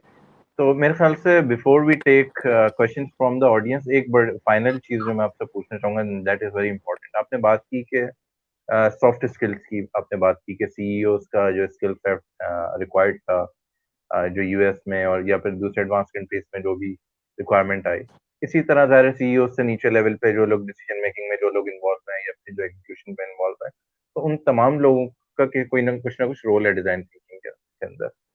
तो अगर इस चीज को एक ऑर्गेनाइजेशन के अंदर इम्प्लीमेंट किया जाए, तो जाहिर सी बात है आपको वहां पर कुछ ना कुछ प्रैक्टिशनर्स चाहिए होंगे, कुछ एक्सपर्ट्स चाहिए होंगे, कुछ कोचेज मेंटोर्स ऐसे चाहिए होंगे जो ऑर्गेनाइजेशन के अंदर इस चीज को बताएं या सिखाएं। तो क्या हमारे पास इस वक्त इंडस्ट्री के अंदर इतने प्रोफेशनल्स ऐसे मौजूद हैं जिनकी डिजाइन थिंकिंग की इस लेवल की अवेयरनेस हो कि अगर हम अडॉप्ट करना चाहें तो कुछ अर्से के अंदर हम एक मेच्योरिटी लेवल पे पहुंच जाएं, और अगर नहीं है तो उस स्किल सेट को डेवलप करने के लिए क्या कोशिशें इस वक्त हो रही हैं, और उसके अंदर क्या आप कोई रोल प्ले कर रहे हैं, कुछ कोर्सेज वगैरह लॉन्च कर रहे हैं आप, या अगर उसमें कुछ कोशिश हो रही है ऐसी तो वो थोड़ा सा बताएं कि वेयर वी स्टैंड देखिए नाउ बहुत और बहुत व्हाट्स द बहुत फ्यूचर। कोशिशें हो रही हैं। बहुत कोशिशें हो रही हैं और मैं देखा था आई थिंक कोई इस्लामाबाद बेस्ड कंपनी है, वो डिज़ाइन थिंकिंग के नाम से ही उन्होंने अपनी कंपनी बनाई है। दे आर डूइंग, इसका मतलब ये कि it's a good thing to hear. फिर एक और साहब है, मैं उनका नाम लेना चाहूँगा, फुरकान साहब, मुझे पूरा नाम याद नहीं, फुरकान कुरैशी आई बिलीव। वो बड़ा इसको प्रमोट कर रहे हैं और उन्होंने बड़े कोशिश की हैं। फिर कामरान करके कुछ नाम है, मैं नाम देती पूरा याद नहीं मुझे, के एस बी एल के प्लेटफॉर्म से वो कर रहे हैं, बल्कि मैंने आई हर्ट के कुछ कंपनीज़ के साथ वो कंसल्टिंग कर रहे हैं। लेकिन मैंने खुद अभी 3-4 कंपनीज़ के साथ काम किया है, ट्रेनिंग्स कराई हैं, कि डिज़ाइन थिंकिंग। तो अगर आप ये कहें कि डिज़ाइन थिंकिंग लोगों को पता नहीं है, तो पता है कंपनीज़ में सीरियस लेवल पे, सीनियर लेवल पे लोगों को पता है। सिर्फ सवाल ये है कि आप ये समझ लें कि डिज़ाइन थिंकिंग के साथ वो काम ना करें जो आप प्रोजेक्ट मैनेजमेंट या एजाइल प्रोजेक्ट मैनेजमेंट या क्वालिटी के साथ किया, कि आपने वो टूल पढ़ लिया या उसके जो है ना फेजेस रट्टा मार लिए और आपने कहा कि जी डिज़ाइन थिंकिंग। डिज़ाइन थिंकिंग एक माइंडसेट का नाम है, ठीक है ना। डिज़ाइन थिंकिंग ये है कि आप जो आपके सोचने का पैराडाइम है उसको चेंज करना है। इसीलिए मैं बार बार कह रहा हूँ, क्योंकि मैंने डिज़ाइन थिंकिंग 3 दफ़ा पढ़ी है। मैंने स्टैनफोर्ड से पढ़ी है, मैंने ऑक्सफोर्ड से पढ़ी है, मैंने हार्वर्ड से पढ़ी है।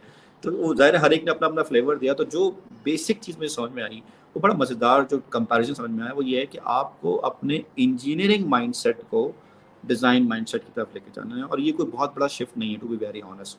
ये आपको कुछ प्रैक्टिस के बाद आ जाएगा। और वो ये जो मैं जुमला कह रहा हूँ, इसके बाद आप डिज़ाइन थिंकर बन गए, मतलब आपने उसको टूल करना। वो ये है कि आप किसी भी प्रोडक्ट से स्टार्ट ना करो, आप स्टार्ट करो यूज़र से, और आइडेंटिफाई कर लो कि आपका यूज़र कौन है, ठीक है ना। वो बड़ा मशहूर एक कोट है कि अगर आपकी प्रोडक्ट सबके लिए है तो किसी के लिए नहीं है, ठीक है ना। तो जनरली हम समझते हैं कि यार, जैसे मैं कहूँ कि जी पाकिस्तान में 1 लाख लोगों को पीएमपी करना है, तो बस अब मेरा टारगेट 1 लाख है। तो वो 1 लाख मेरा टारगेट नहीं है।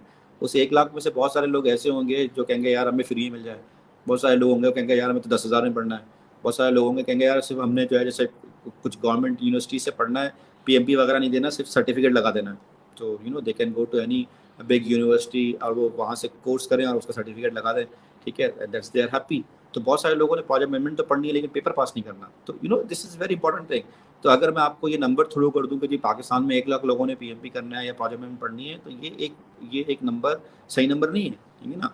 क्या आपको उसकी रिजल्ट आ रहा है या नहीं आ रहा है, कौन इसको यूज़ करेगा। तो जब तक आप उस कस्टमर तक नहीं पहुंचेंगे, तब तक आप अपने रिजल्ट को नहीं लेंगे। तो what is design thinking? Start thinking from your customer mindset. Thank you, Asad. Salman, do we have any questions from the audience? And if there are, can we show them on the definitely we screen? Do, definitely we do. मैं questions लेकर आता हूँ सामने एक एक करके। सबसे पहला क्वेश्चन जो हमारे क्यू में है, what is the difference between critical thinking and design thinking, by Rida Ali. देखिए जनरली जब हम बात करते हैं क्रिटिकल थिंकिंग की या एनालिटिकल थिंकिंग की, तो ये है कि हम किस तरह से डाटा को या किस तरह से जो है नंबर्स को अंडरस्टैंड कर रहे हैं, रादर देन ये कि हम अजम्पशंस की बेसिस पे बात करें या इंट्यूशन की बेसिस पे बात करें। हम कोशिश करते हैं कि हम एनालिटिकल माइंड को या क्रिटिकल चीज़ें को, डाटा को असेस करें। तो असेसमेंट की बात हो रही होती है, लॉजिक की बात हो रही होती है, उसको उसको प्रोसेस करने की बात हो रही होती है। लेकिन जब हम डिज़ाइन थिंकिंग की बात कर रहे हैं, तो हम कह रहे हैं कि यार आप नंबर्स को असेस ना करें एनालिटिकल या क्रिटिकल थिंकिंग में, आप इमोशंस को असेस करें, आप उसकी यूटिलाइजेशन को असेस करें। तो अगर मैं critical thinking versus design thinking को कहूँगा, तो मैं कहूँगा नंबर या numerical assessment versus emotional assessment. तो अगर आप इस तरह से इसको डिफरेंशिएट करेंगे तो it will help you to understand this point. All right, Right. Salman, can you show the next question, please? Next question is from Azlan. If project manager role extend to outcome, then will it become program manager role? यार इसमें अभी बहुत debate हो रही है, और generally तो project manager output तक आकर रुक जाता है और प्रोग्राम मैनेजर की जिम्मेदारी होती है मल्टीपल प्रोजेक्ट्स के साथ आउटकम को लेकर आना। जैसे मैंने कहा कि पीएमआई, क्योंकि बहुत सारे लोग जब आपके खिलाफ बात कर रहे होते हैं या बहुत सारे लोग आपको आपकी नॉलेज को या उसको चैलेंज कर रहे होते हैं, तो समहाउ आप उसको कहीं ना कहीं अडॉप्ट करने की या करने की कोशिश करते हैं। तो पीएमआई ने ये टर्मिनोलॉजी अडॉप्ट की है, पीएमआई अभी इसकी बात करने जा रहा है। और उसने एक नया वर्ड ऐड कर दिया है, वो है वैल्यू डिलीवरी। तो अभी तक हमारे पास दो वर्ड थे, आउटपुट और आउटकम, या आप कह लें आउटपुट या बेनिफिट। अब हम बात करने जा रहे हैं आउटपुट, आउटकम और वैल्यू। तो जब तक आप एक टाइम पीरियड और सेट कर रहे हैं कि जी हम आपको प्रोडक्ट बना के देंगे और हम आपको मेक श्योर करेंगे कि आपकी सेल इंक्रीज हो गई इस टाइम पीरियड तक, और फिर उसके बाद जो है वो आप आपका इसको वैल्यू डिलीवरी में इसको लेके चले जाएं। तो अगर आप इस पर्सपेक्टिव में चीज़ों को देखेंगे, तो अगर वो एक प्रोजेक्ट होगा, जस्ट वन प्रोजेक्ट, तो फिर तो वो कह देंगे जी प्रोजेक्ट है। लेकिन अगर वो मल्टीपल प्रोजेक्ट्स होंगे तो प्रोग्राम होंगे। लेकिन मैं समझता हूँ it's a weak link, it needs to be redefined और रीवर्क ऑन इट। ठीक है, तो अभी बहुत सारी चीज़ें और एलेबरेट हो रही हैं, काम हो रही हैं। और आपको पता है कि बाज़ दफ़ा क्या होता है कि जब बहुत सारे लोग उसमें अपने इनपुट देना शुरू करते हैं तो बाज़ दफ़ा स्पैगेटी बन जाती है। तो यहाँ पे अगर हम अभी यहाँ रखें कि आप अगर एक प्रोजेक्ट मैनेज कर रहे हैं और आप आउटपुट डिलीवर कर रहे हैं, that's good to go. Right. Ajlan Shah एक और क्वेश्चन लेकर आए हैं। What do you think how design thinking and agile works with six sigma business process reengineering methods with the goal of customer satisfaction? देखिए, six sigma या business process reengineering का मकसद क्या है? उसका मकसद ये है कि हम ऑपरेशनल एफिशिएंसी को इंक्रीज करें, यानी कि जो काम हम 10 दिन में कर रहे हैं उसको हम 7 दिन में कर लें, या जिस काम को करने में हमारे पास 10 एरर आ रहे हैं वो 2 एरर या 1 एरर में हो जाए काम। तो अगर आप ये काम रिजॉल्व करना चाह रहे हैं और आप ये मॉडल यूज़ कर रहे हैं, तो इसके ऊपर आप डिज़ाइन थिंकिंग माइंडसेट यूज़ कर सकते हैं कि यार हमने जो है बिजनेस प्रोसेस रीइंजीनियरिंग करनी है। Rather than doing business process engineering from engineering mindset, we should do business process engineering from design thinking mindset. तो ये एक बड़ा इंपॉर्टेंट एलिमेंट है जो यहाँ पे आता है। तो बिजनेस प्रोसेस री इंजीनियरिंग के जो टूल्स हैं या जो बिजनेस प्रोसेस री इंजीनियरिंग करने का तरीका है, उसको जिस माइंडसेट से हम करेंगे वो डिजाइन थिंकिंग माइंडसेट रहेगा। बहुत सारी कंपनीज ने यूज़ किया, मैंने यूज़ किया इनफैक्ट, ठीक है ना। इनफैक्ट मैं अभी बता नहीं सकता, मैंने 2-4 डिफेंस कंपनीज के लिए काम करता हूँ, तो वहाँ पे मैंने ये BPR का काम कराया है थ्रू डिज़ाइन थिंकिंग। और वहाँ पे हमने ये देखा है कि अच्छा एक अगर किसी प्रोसेस को शॉर्ट करना है या किसी नंबर ऑफ एरर्स को रिड्यूस करना है, तो हम एक ट्रेडिशनल मॉडल अप्लाई कर रहे होते हैं कि स्टेप 1, स्टेप 2, स्टेप 3। तो हमने कहा स्टेप नंबर 1, 2, 3 की जगह अगर हम ये बात कर लें कि इसका एंड यूज़र कौन होगा, कौन इसको यूज़ कर रहा होगा, एरर जो आते हैं तो हैंडल कौन करता है, एरर को जो इनिशिएट कर रहा होता है वो कौन होता है। बिजनेस प्रोसेस इंजीनियरिंग में जहाँ बॉटलनेक आती है, जहाँ प्रोसेस स्टक हो जाता है, जहाँ डिले आता है, जहाँ सिग्निफिकेंट टाइम हमारा लग जाता है, तो वो कौन सा यूज़र है या कौन सा ऐसा एंड पॉइंट है जहाँ के स्टक कर रहा है। और फिर हम कहते हैं अच्छा यार इस एंड पॉइंट को हम कैसे जो है वो आइटरेट कर सकते हैं। तो बेसिकली जो लोग बिजनेस प्रोसेस इंजीनियरिंग कर रहे हैं या उस तरह से काम कर रहे हैं, वो somehow loosely design thinking use कर ही रहे हैं। लेकिन वो डिज़ाइन थिंकिंग के टूल को, जैसे मैं भी बड़ा अच्छा सवाल आया था कि क्या ट्रेडिशनल प्रोजेक्ट मैनेजमेंट में डिज़ाइन थिंकिंग नहीं है, तो मैंने आपको एग्जैक्टली मैप करके बता दिया कि ये डिज़ाइन थिंकिंग के फेजेस हैं और ये उसके जो है वो है। तो इसी तरह बिजनेस प्रोसेस इंजीनियरिंग की टूल्स को अगर आप यूज़ कर रहे हैं और उसको एक डिज़ाइन थिंकिंग के तरीके से करेंगे तो it will be much beneficial. तो आप ये समझें कि डिज़ाइन थिंकिंग, जैसे मैंने कहा अपना हमारे का सवाल भी था कि यार डिज़ाइन थिंकिंग सिर्फ प्रोडक्ट के लिए नहीं, डिज़ाइन थिंकिंग प्रोडक्ट के लिए भी है, प्रोजेक्ट के लिए भी है, प्रोसेस के लिए भी है, स्ट्रेटजी के लिए भी है। तो आप सिक्स सिग्मा या बिजनेस प्रोसेस रीइंजीनियरिंग प्रोसेस के लिए लगा रहे हैं, तो जो प्रोसेस को लगाना है या प्रोसेस को इम्प्रूव कर रहा है या प्रोसेस को बेहतर कर रहा है, तो क्या वो उस प्रोसेस को बेहतर करने के लिए इंजीनियरिंग माइंडसेट को यूज़ करना चाहेगा या उस प्रोसेस को बेहतर करने के लिए डिज़ाइन थिंकिंग के माइंडसेट को यूज़ करना चाहेगा। So I hope I gave you the answer. Awesome. Sufiyan bin Azam पूछ रहे हैं कि when does a handoff takes place between design thinking and agile delivery, or are these two mutually exclusive, or does the team takes the solution identified from design thinking and deliver it incrementally through agile methodology? यार इसको ना आप exclusive कर लें, they are both mutually exclusive. आप उसको ना piece by piece या फाइन लाइन क्रिएट करना बड़ा मुश्किल होगा, क्योंकि आप डिज़ाइन थिंकिंग सिर्फ ये नहीं है कि आपने रिक्वायरमेंट या स्टोरीज डिफाइन कर ली और आपने कहा कि जी प्रोडक्ट ओनर ने स्टोरी डिफाइन कर लिया, बाय बाय, अब जो है वो डेवलपमेंट टीम जो है वो सब काम कर रही है और हैंड ऑफ हो रहा है या हैंड शेक हो रहा है, and then we are going to another phase. तो यहाँ फेज अप्रोच नहीं है। अब बहुत सारे टूल एंड टेक्निक्स हैं जो आपस में एक दूसरे के साथ काम कर रहे होंगे, एक दूसरे को लिंकअप कर रहे होंगे, ठीक है। अनफॉर्चुनेटली अगर आप देखो एजाइल की बात करते हो ना, एजाइल टोटल 1.5 घंटे की एजाइल है। हम 2 घंटे, हम 2 दिन में पढ़ाते हैं, लेकिन जो जानते हैं वो 2 घंटे की एजाइल है। आप उसमें से ये बताते हैं कि जी स्प्रिंट की ड्यूरेशन क्या होगी और डेली स्क्रम में क्या होगा और ये 3 सवाल पूछने हैं और स्प्रिंट प्लानिंग मीटिंग में क्या होगी। तो अगर हम देखें, अगर हम 10 दिन की अगर बात कर रहे हैं आपके स्प्रिंट की, तो और तो इसका मतलब ये है कि हमारी स्प्रिंट प्लानिंग मीटिंग 4 घंटे की होगी, स्प्रिंट रिव्यू मीटिंग 2 घंटे की, वो 2 घंटे की, तो ये टोटल मिला के हमारे को 1.5 दिन बनते हैं। तो 10 दिन में से 1.5 दिन एजाइल हम करेंगे, बाकी तो बेचारे डेवलपर काम करेंगे अगर आप उसको टेक्निकली जाके निकालें। और हम उसको 2 दिन तक घुमा घुमा के पढ़ा के पैसे कमाते रहते हैं कि जी हमने आपको एजाइल प्रोजेक्ट मैनेजर बना दिया है। सो पॉइंट ये है कि इट्स अ माइंडसेट, और बहुत सारी चीज़ें कि उसके साथ इंटीग्रेट होकर काम कर रही होंगी। और अब आप जब बात करते हैं एजाइल की, तो देखिए मैं अक्सर एक वर्ड यूज़ करता हूँ, I don't know I should use it, मैं कहता हूँ हमारे यहाँ एजाइल मैनेजर्स नहीं है, ए जाहिल मैनेजर्स। ठीक है, तो प्रॉब्लम ये है कि लोग कोई समझ में नहीं आता कि एजाइल के मल्टीपल यूटिलाइजेशन है। मैं एग्जांपल देता हूँ, मैं एक प्रोडक्ट कंपनी हूँ, लेट्स से मैं लिंक्डइन हूँ। अब लिंक्डइन ये कहता है कि यार हमारे जो मैसेजेस है उस पर लोग मैसेजेस भेजते हैं। अब आपने मुझे लिंक्डइन में मैसेज भेजा, मैंने चेक ही नहीं किया या मेरी नज़र पड़ी, मैंने कहा यार कौन इतना लंबा जवाब दे। तो उसने एक टीम असेंबल की लिंक्डइन ने 5 लोगों की, उसने कहा एक काम करो, जो भी मेल किसी को भेजे उसका टेक्स्ट रीड करके ऑटोमेटिकली एआई की बेस पे 3 सजेशन दे दें। अब मेरे पास कितना आसान हो गया है कि मैं जब भी कोई मैसेज आता है मेरे पास 3 ऑप्शन आते हैं, thank you, welcome, wow, very good, मैं बटन दबा देता हूँ। अब अगर मैंने ये प्रोजेक्ट करना है तो ये भी एक एजाइल प्रोजेक्ट है, मैं एक आइटरेशन बनाऊंगा, मेरी टीम काम करेगी, रिजल्ट दे देगी, और ये रिजल्ट डायरेक्टली लाइव हो जाएगा मेरे लिंक्डइन पे।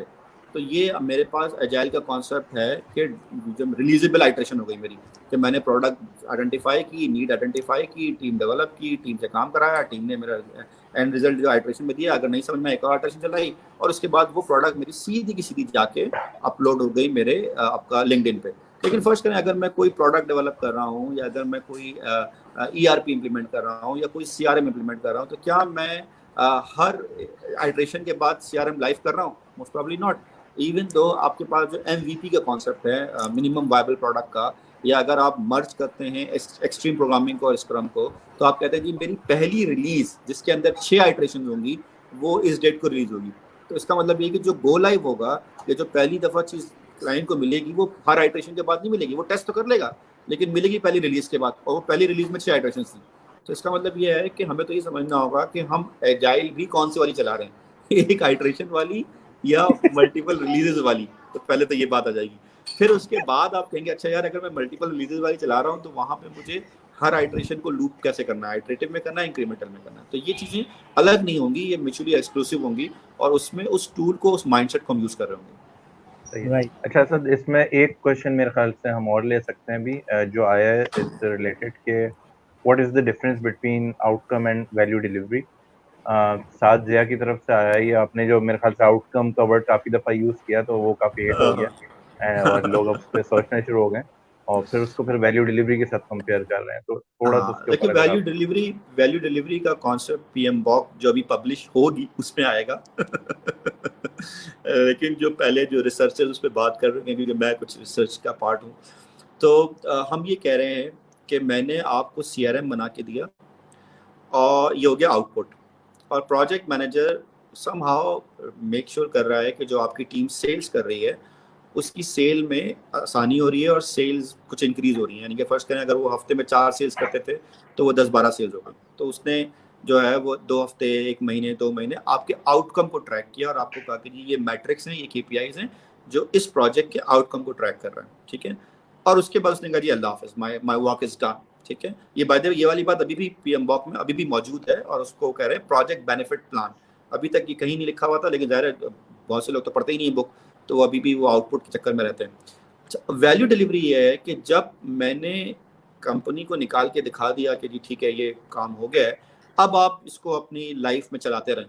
तो जिस वक्त मैंने उसको मेक श्योर कर दिया कि देखिए जी आपकी टीम ने ट्रेनिंग ले ली, आपकी टीम ने सेल्स कर ली, आपकी टीम की सेल्स इंक्रीज हो गई, अब हम आपको टोटल हैंड ऑफ कर रहे हैं। प्रोडक्ट तो पहले ही लागू हो चुका था, हमारा आउटपुट तो पहले ही आ चुका था, लेकिन मैंने कॉन्ट्रैक्ट का पार्ट था, या हमने बनाया था कि जी आप हमारे मेक श्योर करेंगे कि अगर कोई हमें फीचर चेंज करना हो, कोई नई चीज़ चाहिए हो, तो आप हमारा आउटकम भी रिव्यू करें, क्योंकि हमें तो उसी वक्त पता चलेगा ना फड्डा क्या होता है, मसला क्या होता है। इशू ये होता है कि आप प्रोडक्ट डिप्लॉय करके चले जाते हैं, वो कहते हैं तो चल ही नहीं रहा, इससे तो बेहतर था, मुझे याद है एक प्रोजेक्ट हमने किया था, उन्होंने कहा इससे तो बेहतर था हम एक्सेल शीट यूज़ कर रहे थे, तो हमने पूरा CRM बना के दिया था, उन्होंने कहा जी CRM तो सही है लेकिन इससे बेहतर था हम एक्सेल शीट यूज़ कर रहे हैं, तो they were not custom to use it. तो हमने कहा कि हम आउटकम तक सपोर्ट करेंगे, और उसके बाद फिर आपकी कंपनी इसका जो भी ईयरली बोनस निकालना है, नंबर ऑफ सेल्स को ट्रैक करना है, तो वो फिर वैल्यू डिलीवरी है। वैल्यू डिलीवरी ये है कि आपकी ऑपरेशंस की जो सक्सेस है उसको हम वैल्यू डिलीवरी कह रहे हैं। आउटकम जब प्रोजेक्ट इंप्लीमेंट हो गया, कोई भी टाइम पीरियड आप डिफाइन कर लें जिसमें हम उसकी रिजल्ट को ट्रैक कर रहे होंगे, उसकी इम्प्लीमेंटेशन को ट्रैक नहीं कर रहे होंगे। तो इम्प्लीमेंटेशन ट्रैकिंग आउटपुट हो गया, रिजल्ट ट्रैकिंग आउटकम हो गया, and continuous delivery value delivery हो गई। राइट।